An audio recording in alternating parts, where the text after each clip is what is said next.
Blood stained the U.S. Medal of Honor as Lieutenant General Harriet Cole draped it over her son's body during the funeral. The rabbit grass was blooming at the Texas State Honor Military Cemetery, gleaming under the sunlight, searing beneath the explosion of a voice that cracked like thunder, belonging to a white master sergeant. The officer, Andrew Kellerman, had a gun pressed against General Cole's temple. "This uppity bastard thinks he's above the law." Kellerman growled, his finger tensing on the trigger.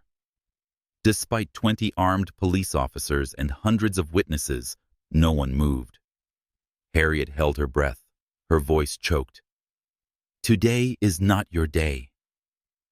In the next heartbeat, a gunshot rang out. The entire cemetery bore witness.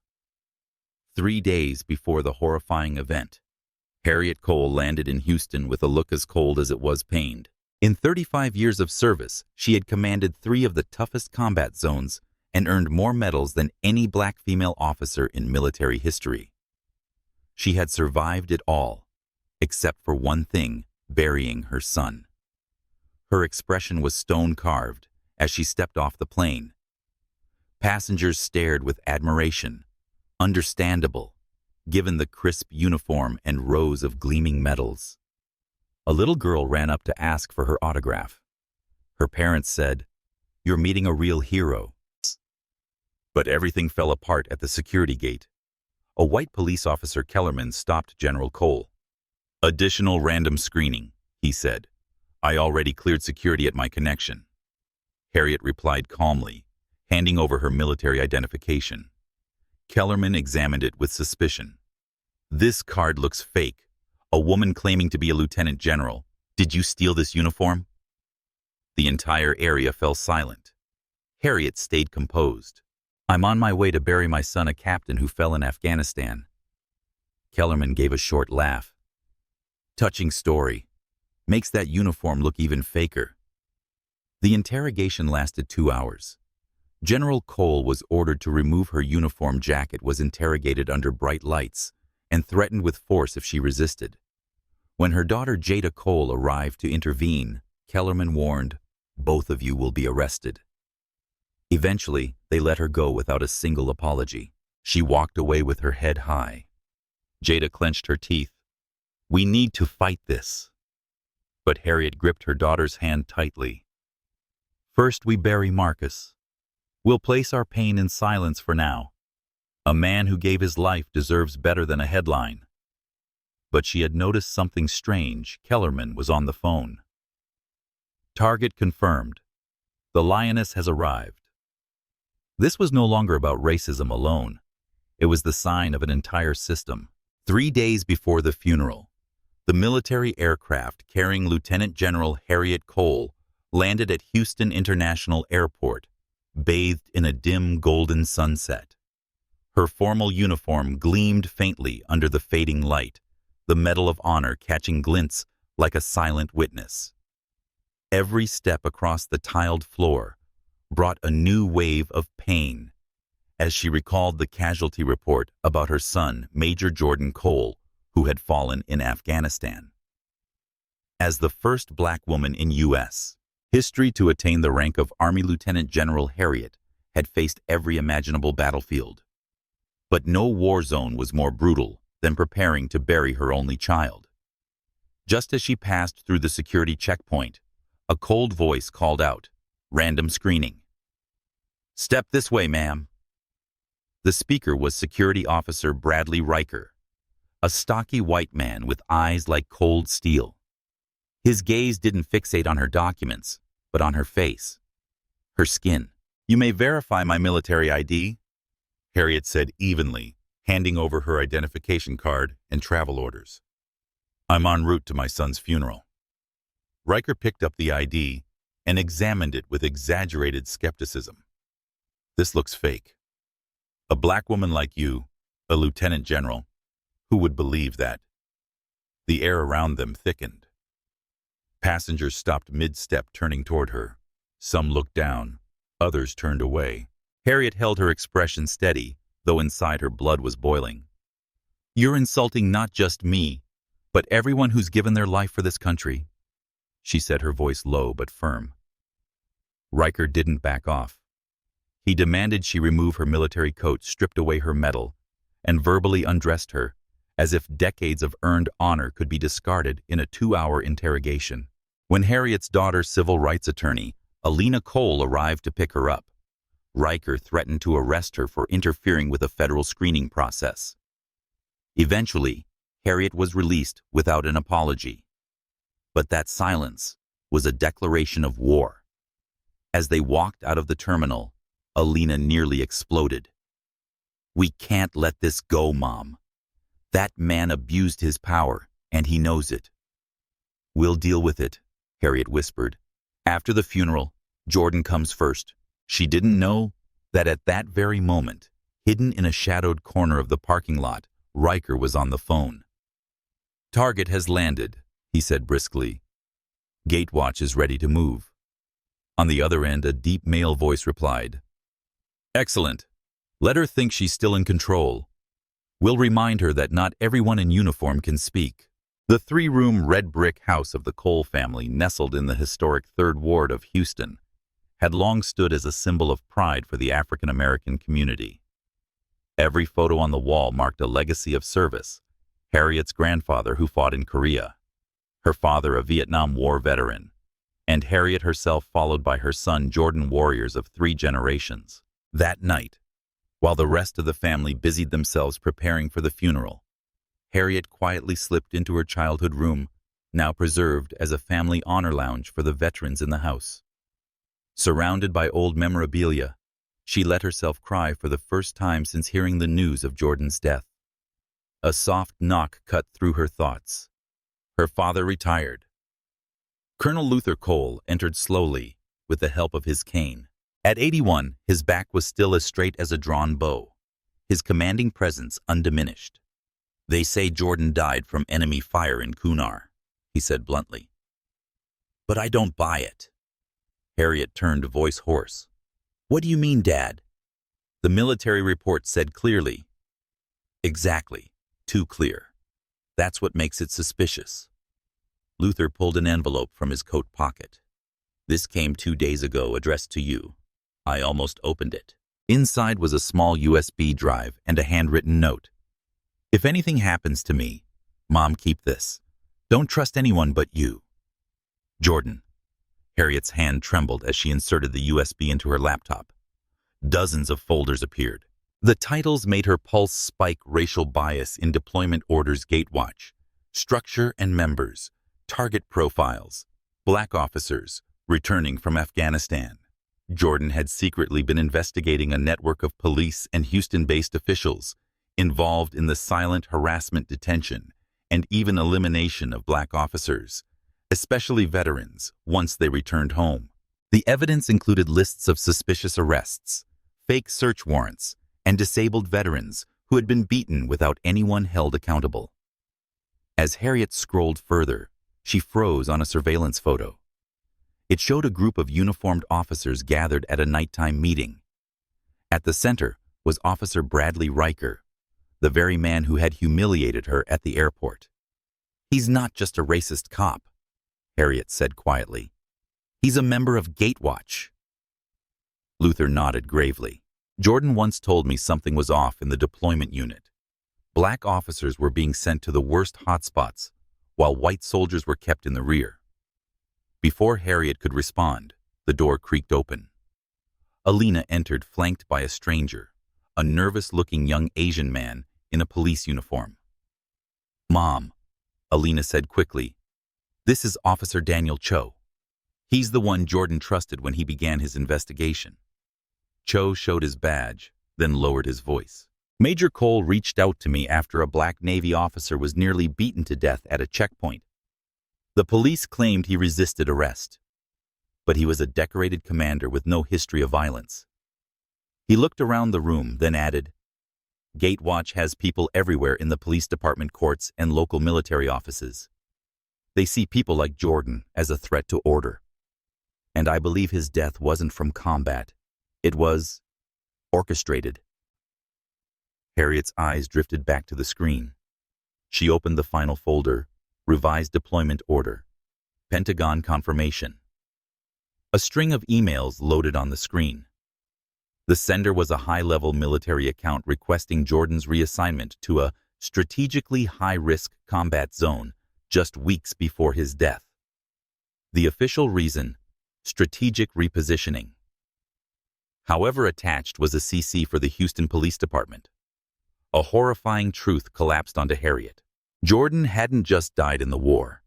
He'd been set up to die by a coordinated conspiracy between police and military authorities targeting black soldiers brave enough to investigate the system. That night, the Cole family home seemed to shift from a place of mourning to the headquarters of a resistance. The glow of Harriet's laptop screen cast light across her face, no longer just a grieving mother, but a soldier entering a new kind of battlefield, a war against a shadowy organization called Gatewatch. Across the table, Alina was scanning every file with the tense focus of a civil rights attorney. Officer Daniel Cho kept contact with a few quiet allies within the police force while sketching out an organizational chart of Gatewatch on a whiteboard in the living room. Red marker rings circled names that formed the nerve center of a covert machine.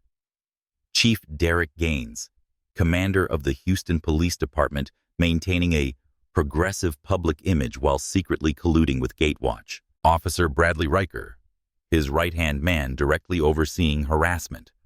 Judge William Harlan, federal judge, who consistently handed down heavy sentences to black veterans and routinely dismissed complaints involving police misconduct. These are the spear tips, Daniel said. But the root of this network runs deeper. Someone higher up is protecting them. It could be at the state level, could be federal. And possibly, Harriet added, that's the person who lured Jordan into the trap. Alina looked up from her screen. Mom, I'm cross-referencing the data in the Pentagon folder. Something strange came up. A general signed a special deployment order from the Department of Defense, but the metadata shows it didn't come from a military server. Harriet narrowed her eyes. You mean the order was forged?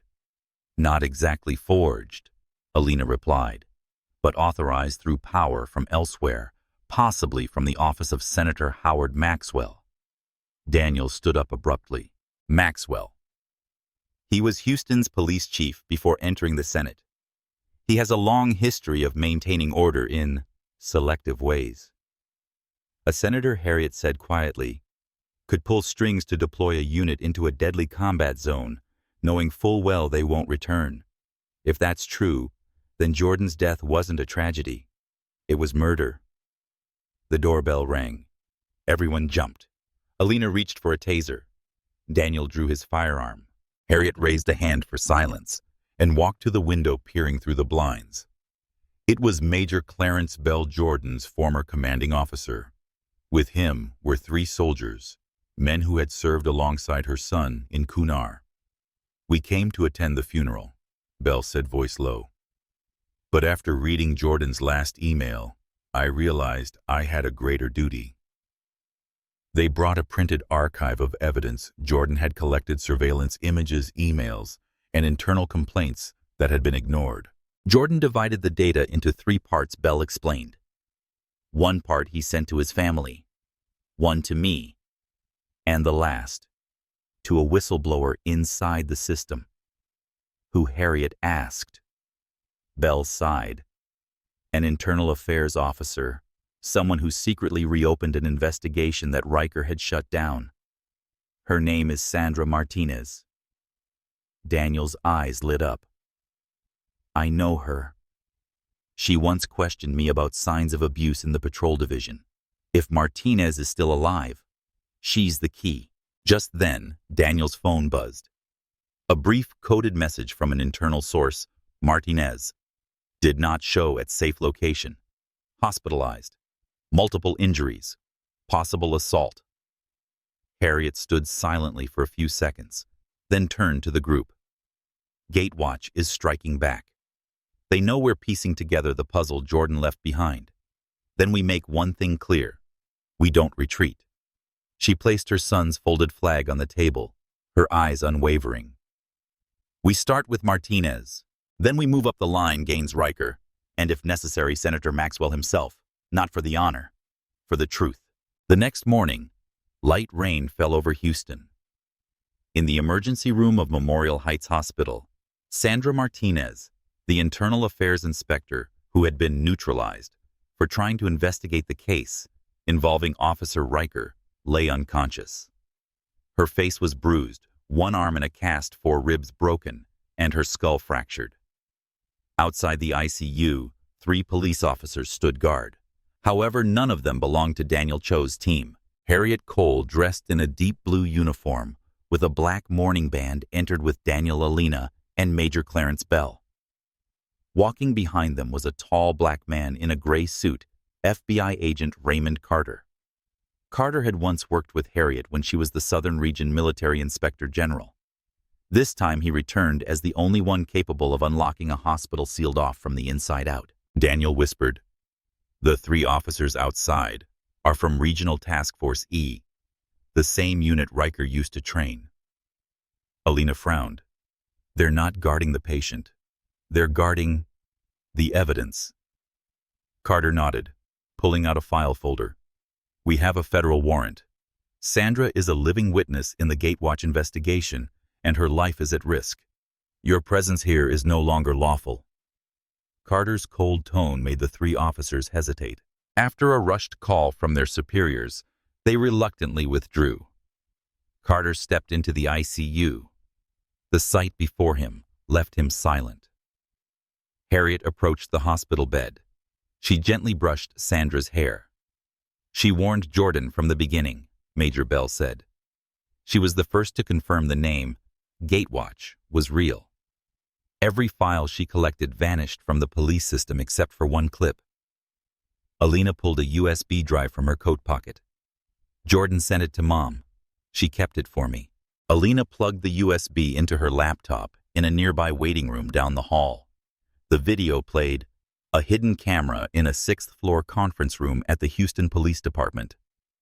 Chief Derek Gaines, Officer Riker, and 2 other officers were in the video.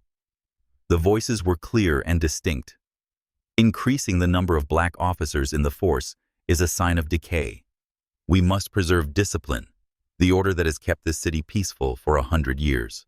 Another man added, "And people like Jordan Cole who cross the line. I've said it before, they don't get to live to tell the tale." Gaines nodded. "I've made arrangements. A directive from Senator Maxwell's office. That kid is being deployed to the front lines. By the time he returns, he'll be under the grass." Daniel slammed his hand on the table. They admitted it, even proof that Maxwell's involved. Carter exhaled heavily. "This recording is enough to launch a federal investigation. But if we act alone, they'll erase all the evidence and launch a media assault." Harriet looked up. "Then we don't play by their rules anymore." Alina nodded. "I'll hold a press conference. Not as a lawyer, but as a citizen. Someone who lost a brother and lost faith." Carter spoke slowly. "We'll need more than a press conference. We'll need living evidence, testimonies, images, counter-verification, and allies in Congress. We need to prepare for battle." Harriet turned to Clarence Bell. "Major, can you summon those who served with Jordan, people who know the truth?" He nodded. "I have over 20 people ready to testify. Even a lieutenant colonel from the Pentagon willing to go on record." Harriet clenched her fist. "We'll bring everything into the light, not just for Jordan, but for everyone Gatewatch has trampled in silence." At the far end of the hallway, Sandra Martinez slowly opened her eyes for the first time after 2 days in a coma. Her voice was a faint whisper. "There's another hard drive. In safe deposit box 2NU42. Code is Jordan's birth date." Carter smiled. "We've got everything now." The next morning, while the city of Houston was still groggy with sleep, the first headlines struck the media landscape like lightning bolts. "Mother of fallen soldier accuses nationwide racist police network." Attorney Alina Cole. "We have proof. My brother's death was no accident." A clip from the audio recording of Chief Gaines released by Amara Alina's media assistant on the platform X, formerly Twitter, went viral at lightning speed. In less than 6 hours, it had over 4 million views, with hashtags like #JusticeForJordan, #Expose, Gatewatch, and #General Harriet, speaks, all trending nationally. At a glass-walled office in western Texas, a man monitored the news across 6 parallel screens. Senator Luther Maxwell, the man who had ordered Jordan Cole's deployment to the killing fields, clenched his coffee cup, his cold eyes hidden behind rimless glasses. "Gaines was recorded," a staffer whispered. Maxwell turned, launch the counterattack, initiate Phase 2, release fake medical records on Harriet Cole, dig up past allegations about Jordan, label him with post-war psychological disorder, get the stories out to conservative channels, and don't forget, burn down the name of that lawyer daughter. "What about the FBI?" the assistant asked quietly. "We'll put them on defense.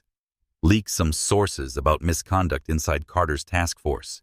Keep Carter busy, so he won't be able to protect her in time." At the same time, inside a small local TV studio, Harriet Cole was preparing to appear on Houston Today's show. She wore her dress uniform, but no medals. When the host asked why, she calmly replied, "Because today, I'm not here as a general. I'm here as a mother who lost her son to those wearing the mask of justice." The interview lasted only 15 minutes, but its impact echoed for days, especially one clip where she spoke with blazing eyes. "If my son died from an enemy's bullet, I could accept that. But if he fell due to a deliberate deployment order from those who were supposed to protect this country, that is not war. That is treason." At the Cole family residence, Alina was receiving messages from everywhere. A CNN reporter requesting an exclusive interview. Human Rights Watch is proposing a joint investigation. A Navy general sending condolences and offering to testify. But at the same time, the counterattack arrived like a tsunami. An anonymous source claimed Jordan had been suspended for mental instability. A doctor's file spread online stating Harriet had been investigated for abuse of authority in training. A deceptively edited video made it appear that Alina was saying, "Racial war is inevitable," when in truth she was refuting that statement. Amid the chaos, Agent Carter called for an emergency meeting at an FBI secure facility. "I need to verify all the data before we take it federal. But if we counter too late, public opinion will already be manipulated." Officer Chen, still bandaged after a near-deadly beating, panted, but nodded. "I've got another audio file. A meeting between Gaines and Maxwell's aide. They admitted their targets were to take down Harriet, dismantle Rise for Valor Foundation, and get Alina disbarred." Carter looked around the briefing room. "We're not just fighting a few corrupt cops. We're going up against a political, judicial, and media machine that's been in place for decades. But this time, we have the one thing they fear most, the truth." On a sweltering morning in Houston, the day of Captain Jordan Cole's official burial, the entire grounds of Jefferson National Cemetery were tightly secured. At a glance, everything appeared orderly: soldiers in crisp uniforms, the honor guard preparing for the ceremonial gun salute, and hundreds of mourners in black attire lining both main entrances. But beneath the solemn facade was a hidden battlefield orchestrated by those who operated in the shadows. 20 police officers under Chief Gaines's command, all core members of Gatewatch, had been assigned to handle security for the ceremony. Harriet Cole, now a symbolic figure of resistance against racism within the military, and law enforcement, stepped out of an armored SUV. She wore a pristine dress uniform, her chest adorned with medals once belonging to her son, and it was as if Jordan were still walking beside her in his final hour. With her was her father, retired Staff Sergeant Elijah Cole, 84 years old, and Alina, who was no longer just a lawyer, but a shield of justice for an entire movement. As they entered the funeral grounds, the eyes of dozens of Gatewatch officers, including Lieutenant Bradley Knox, renamed from Bradley Reeves, turned toward them.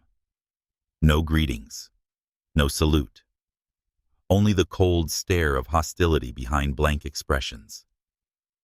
As the ceremony began with mournful bugle calls and volleys of gunfire piercing the blazing Texas sky, Harriet felt something was off.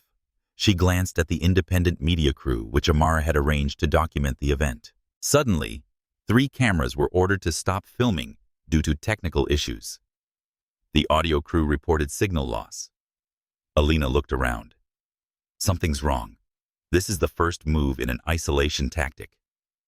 After the eulogy, as Harriet stepped up to the makeshift podium beside her son's flag-draped coffin, Lieutenant Knox approached his gaze, threatening to shred the last remnants of her dignity. General Harriet Cole, under an emergency directive from the Houston Chief of Police, you are summoned to investigate an organized insurrection conspiracy. You are to come with us immediately. The crowd fell into stunned silence.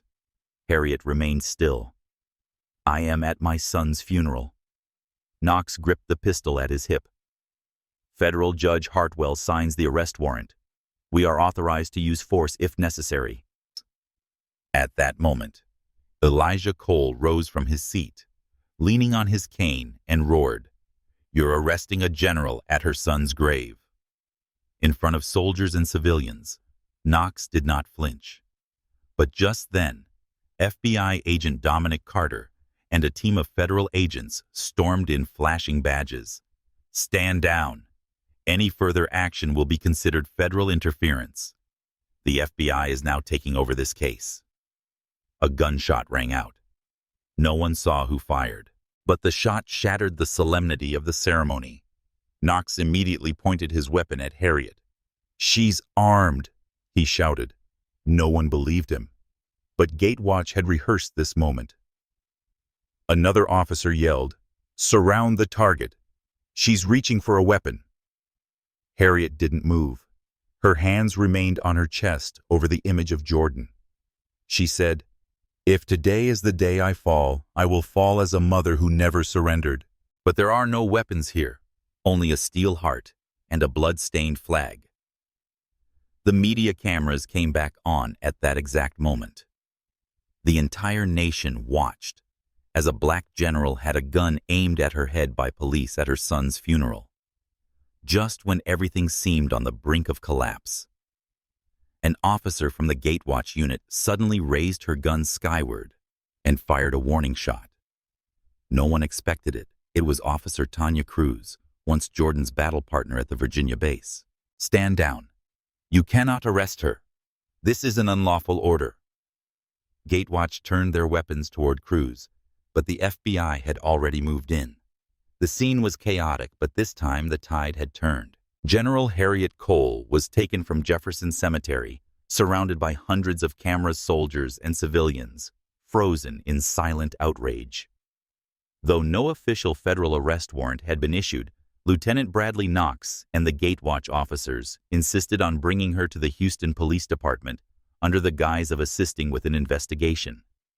The FBI couldn't intervene immediately. A jurisdictional conflict erupted like a spark igniting a barrel of gasoline. As the media reported, non-stop hundreds of veterans began gathering outside the police headquarters, chanting, "No one arrests the mother of a hero." Harriet was in an interrogation room with no cameras and no lawyer. A freezing room lit by harsh white light. 3 Gatewatch officers stood around her, their faces as cold as guillotines. Knox sat down across from her, smiling. "We know you didn't have a weapon, but the people out there aren't so sure. All it takes is one misleading statement. They'll believe whatever we tell them." Harriet said nothing.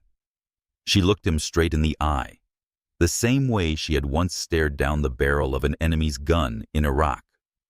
Knox picked up a folder and opened it. Photos of her doctored, accompanied by evidence from an extremist website accusing her of disobeying command orders and undermining the government. At the bottom was a letter suspending her from duty, allegedly issued by the Department of Defense. Its red stamp faint but chillingly authentic. Harriet clenched her fists, her gaze only colder. You're using the very system I devoted my life to crush me. Do you think I'll surrender? Knox tilted his head. We don't need you to surrender. We need you to stay quiet. Step out of the spotlight. Drop the accusations. And sign this. He slid a waiver across the table, a document forbidding her from speaking publicly about the Gatewatch affair. We'll let you go. Let you work remotely even, as long as you keep your mouth shut. Harriet stood. She didn't touch the paper. She didn't need to speak. At that exact moment, the door to the interrogation room burst open. Alina Cole walked in holding an emergency injunction from the federal court, bearing the direct seal of Judge Laura Middleton, a former Pentagon colleague of Harriet's. General Cole is to be released immediately. Any further attempt to detain her will be prosecuted as unlawful federal detention. Knox clenched his jaw. The two officers beside him backed off, growling but silent. On their way out, Alina whispered, "Mom, they've started flipping the narrative. There are leaks from the Department of Defense. They're reevaluating your record. Probably Maxwell's doing." Harriet wasn't surprised. "I knew their last move. If they can't take my body, they'll destroy my name." Alina looked at her mother, thinner, tired, but with eyes that hadn't changed. "We need more evidence. A major counterattack. Something undeniable." Harriet nodded, pulling a micro-recorder from inside her uniform belt, hidden in the metal pouch that had recorded the entire interrogation. "I've got it." Now it's their turn to tremble. That night at a safe house on the outskirts of Houston, Harriet, Alina, Agent Carter, and Officer Chen sat around a table, the dim light casting shadows across their faces like a painting of resistance. Still bandaged around the head, Chen placed a flash drive on the table. "I recovered a backup of Gatewatch's data from a secondary server. It includes an audio recording of Senator Howard Maxwell discussing reassigning Captain Jordan Cole's unit." The room fell silent, like a funeral shroud being lowered. "He didn't just cover it up," Carter whispered. "He ordered a hit." The next morning, before sunlight pierced through the dense pines surrounding the cabin, an emergency meeting began in the team's small war room. Harriet Cole stood before a wall-sized map covered with photos, connection diagrams, leaked emails, and documents collected over months by Officer Chen. Red strings stretched like a spider web, linking the name Senator Howard Maxwell to over 40 individuals in government, the military, and the Texas State Police. "We're out of time." Harriet began, her voice low but steady. "Today we bring the truth into the light, not through speeches, not through accusations, but with evidence, their voices." The plan was divided into 3 strategic strikes. 1. Amara Alina Cole.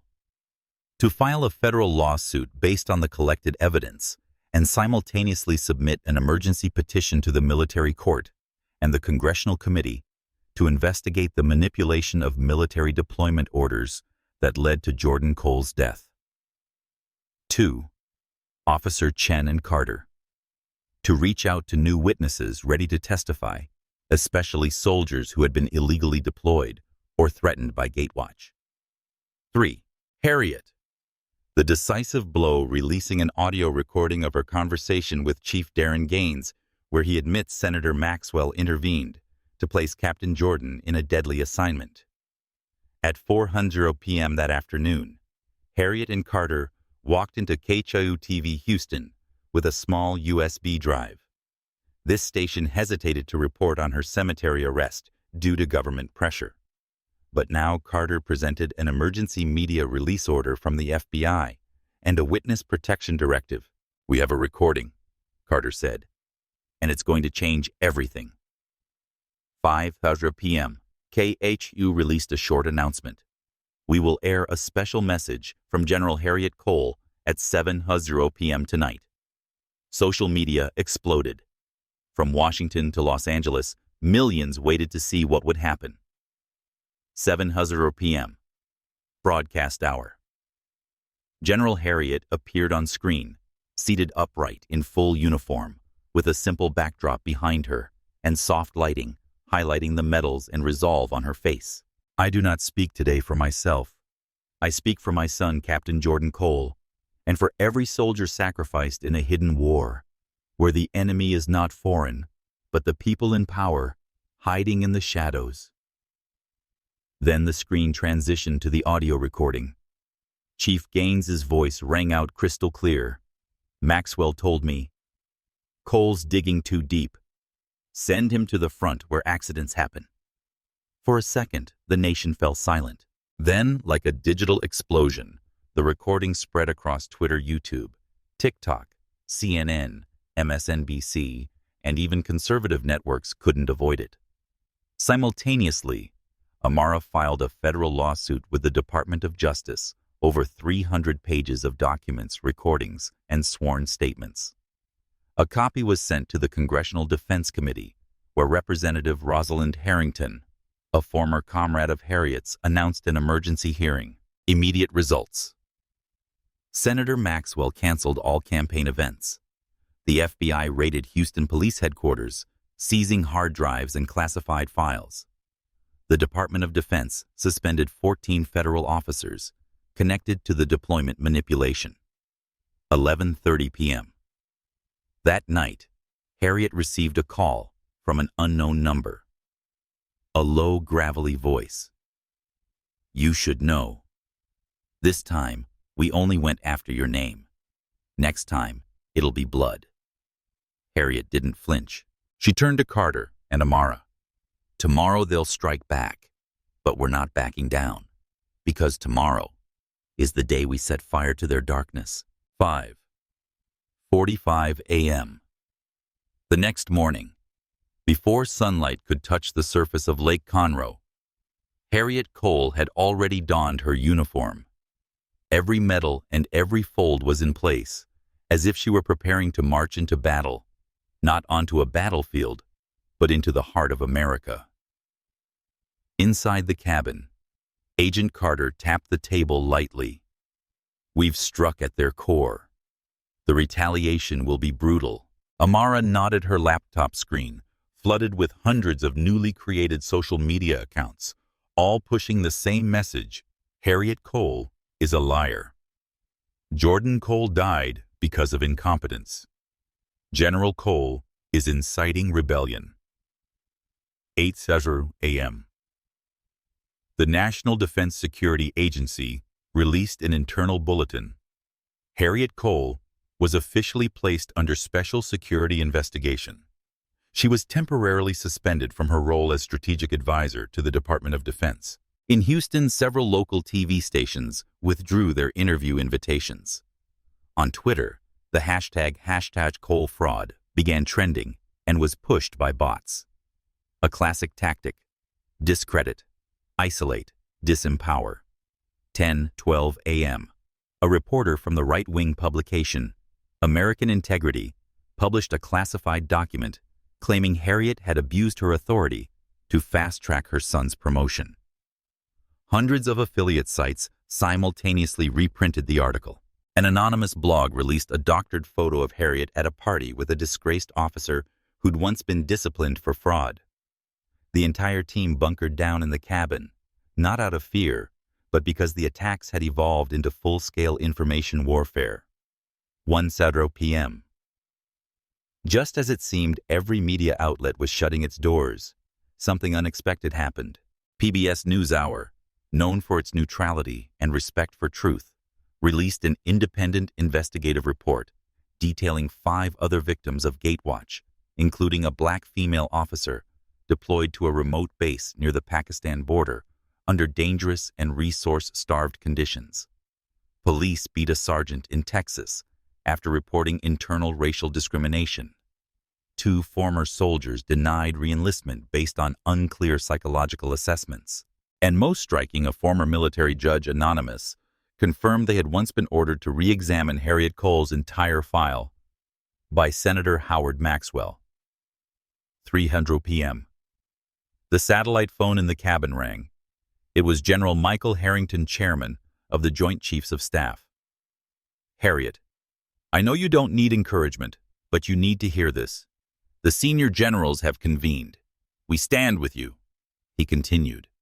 I can't control the media, but I can launch an internal investigation, and I will personally order the reopening of Captain Jordan Cole's death file. 5:00 p.m. A new wave began. Veteran groups from New York to Arizona declared a coordinated Harriet Cole Day of Justice. West Point Military Academy issued a formal statement recognizing Harriet as one of the most honorable graduates in its history. The hashtag #StandWithGeneralCole surpassed 4 million mentions on Twitter. 6:12 p.m. Amara received a call from Senator Mariah Beckett, a Democrat, and once a political rival of Maxwell. Ms. Amara, I'd like to call for a special hearing in the Senate. Would General Cole be willing to testify? Amara looked at her mother. Harriet gave a calm nod. I don't fight for honor. I fight for my son, and for the thousands like him. That night in darkness, Senator Maxwell convened a secret meeting at his private ranch. His face was grim. We couldn't strangle Harriet Cole with media attacks. If she makes it to Congress, we're all getting dragged into the light. A strategist suggested, create a new crisis, divert public attention.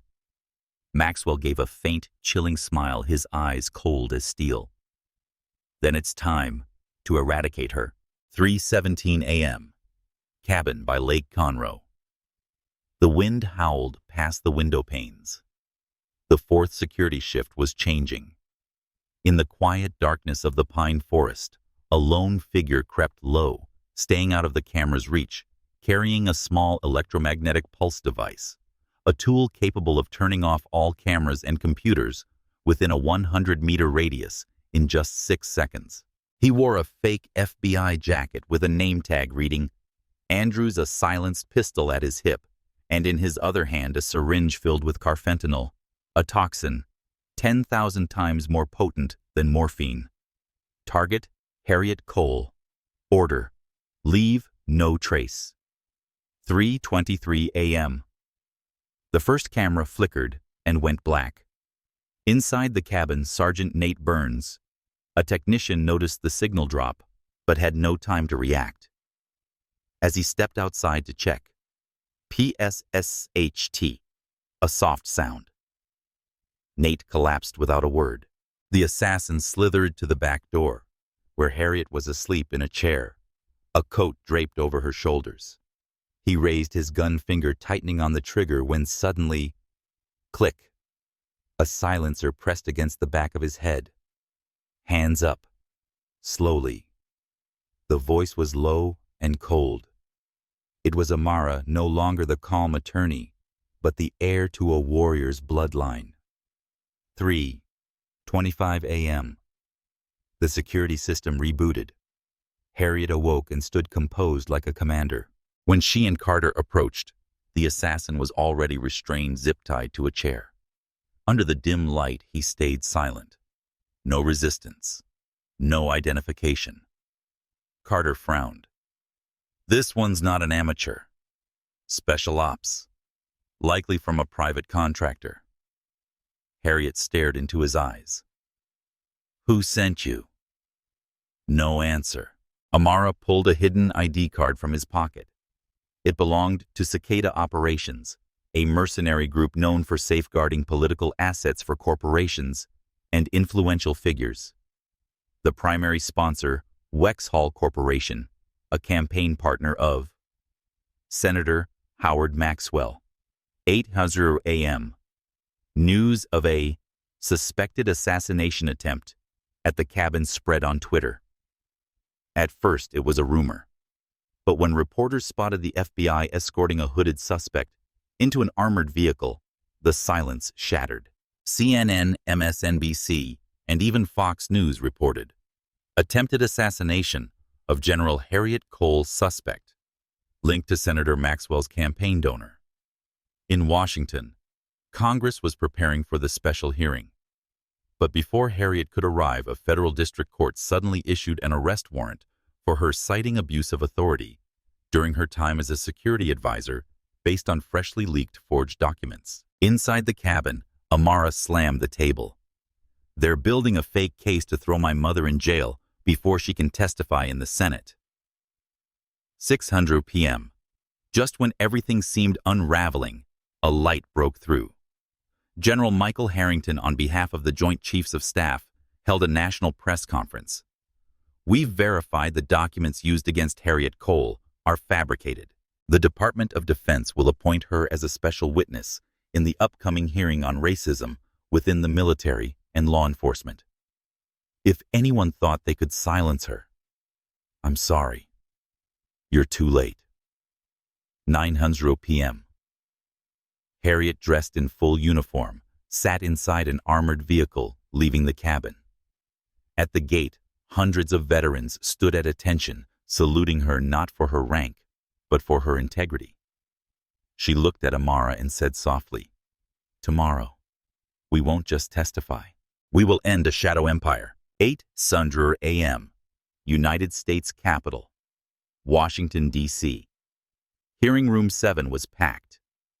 Journalists filled the back rows, and live cameras from every major media outlet lit up. General Harriet Cole entered in a freshly pressed uniform, her chest gleaming with medals, 4 stars on her shoulders. She didn't walk in alone. Behind her were Amara Cole, Agent Dominic Carter, Lieutenant James Chen, Teresa Williams, the former inmate who once protected her in prison, and 2 of Marcus's fellow soldiers, an unofficial but formidable team. Senator Eleanor Finch, presiding over the hearing, opened. "Today we are not merely examining abuse of power. We are confronting an abused system. General Cole, you may begin." Harriet stepped to the podium. Her breath was slow and steady. "I am not here as a victim. I come as a mother who buried her son because of a silent organization called the Gatekeepers. What followed wasn't a testimony. It was a dismantling of deception." 9:00 a.m. Evidence presented. Audio recording of Chief Gaines and Maxwell. Send him to the front. As far away as possible. Surveillance footage from the cemetery standoff. A gun pressed to the general's head. No resistance. Encrypted documents from Officer Chen. A list of over 200 black officers who were reassigned, threatened, or handled internally over the last 10 years. Testimony from Teresa Williams. She was placed in solitary. Freezing. 48 hours. They tried to break her spirit.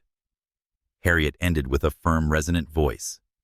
"Not because I'm a general, but because I'm black, and the mother of a black officer who dared to investigate the truth." 11:15 a.m. Arrest on Capitol grounds. As Senator Maxwell, pale, expressionless, exited the adjacent chamber, a team of U.S. Marshals awaited. "Senator Howard Maxwell, you are under arrest for conspiracy to commit murder, obstruction of justice, civil rights violations, and treason." Cameras captured the moment he faltered. No one from his party spoke in his defense. No lawyers, no journalists shielded him. 2:00 p.m. Emergency declaration by the Department of Defense. Formation of the Military Justice Protection Commission, chaired by Harriet Cole. A comprehensive audit was launched into Gatekeepers-affiliated operations across 12 states. All wrongfully reassigned service members are to be restored to proper roles. 2 months later, there was an official memorial service for Captain Marcus Cole. Location: Arlington National Cemetery. The President awarded Marcus a posthumous Silver Star for extraordinary courage, both on the battlefield and within the soul of the nation. Harriet wept as Amara whispered, "You brought him home, Mom." 1 year later, a new legacy. The Marcus Cole Military Equity Act was passed with 92 votes in favor. The Cole Foundation, supporting soldiers of color and victims of systemic discrimination, launched operations in 34 states.